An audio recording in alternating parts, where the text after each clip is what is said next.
खिली सऊं प्या सूर असांजी दिल आए दरिया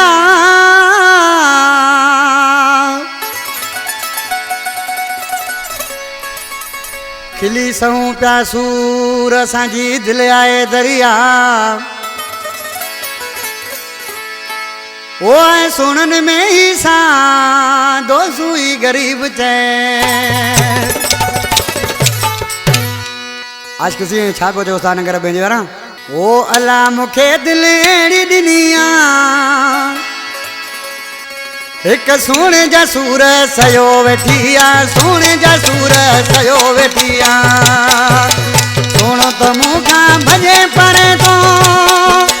मोहब्बत मुसा कौन करे तो अला मुखे दिल एड़ी दुनिया एक सुने जा सूर सयो वेठिया सुने जा सूर सयो वेठिया सुनो तो मुसा कौन थे तो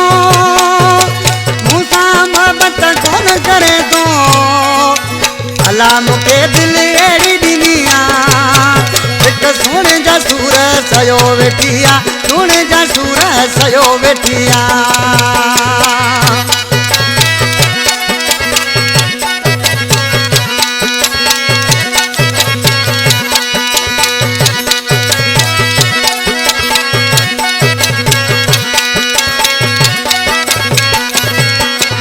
हर दी मुखे तंग करे थी जानी डालो ये चवे थी जानी डालो ये चवे थी हर दी मुखे तंग करे थी जानी डालो ये चवे थी जानी डालो ये चवे थी अला मुखे दिल एड़ी दुनिया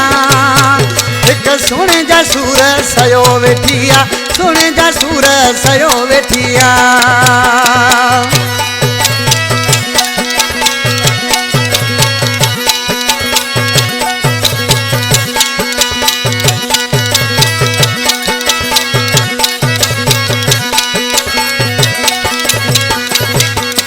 नेठ त आखिर काने वींदो फिरी सिरी नेठ मुंहिंजो थींदो फिरी सिरी नेठ मुंहिंजो थींदो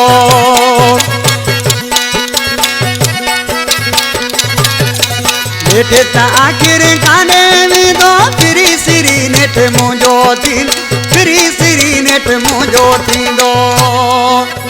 अला मुखे दिल एड़ी दुनिया एक सुने जा सूर सयो वेठिया सुने जा सूर सयो वेठिया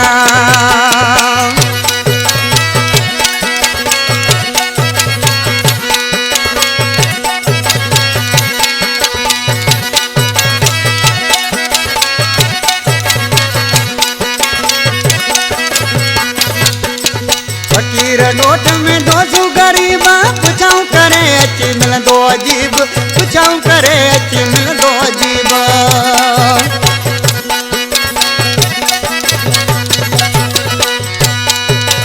फकीर गोठ में दोसू गरीबा पुछाऊं करे अची मिलंदो अजीब पुछाऊं करे अची मिलंदो अजीब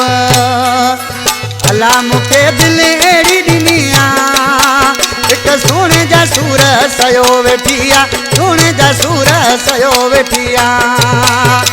सुनो तो मुखा भजे परे तो मोहब्बत मुसा कौन करे तो अला मुखे दिल एड़ी दुनिया एक सुने जा सूर सयो वेठिया सुने जा सूर सयो वेठिया